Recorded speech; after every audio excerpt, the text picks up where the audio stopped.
ကုန်တော်ချီးမွမ်းတန်များကဘာမြေပြင်တစ်ခုလုံးပြန်လာစေအရှိန်နဲ့နောက်တော်များအပင်လဲတိုင်းချောက်ဆောင်အတန်ပြန်ချူအေးတန်များကဘာမြေပြင်တစ်ခုလုံးပြန်လာစေအောင်မြင်ခြင်းနဲ့ထားမြောက်ခဲ့ပြီမနာအားနဲ့တော့ခဲ့ပြီထားငယ်မလုံးမြောက်ခဲ့ပြီကာရတရားရှိခဲ့ပြီယေရှုကပါလုံးချင်နဲ့လုံးမြောက်ခြင်းကကုန်တယ်ဝမ်းမြောက်ခြင်းနဲ့ချွေးကြော်နဲ့ဟောလုံးမြောက်ခြင်းကကုန်တယ်ဝမ်းမြောက်ခြင်းနဲ့ချွေးကြော်နဲ့ကိုရရှိမှာ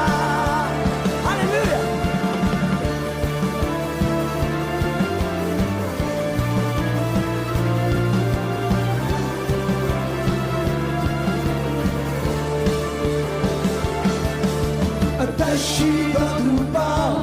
ကိုရောအားချီးမွမ်းကြကိုတော်ချီးမွမ်းတန်များ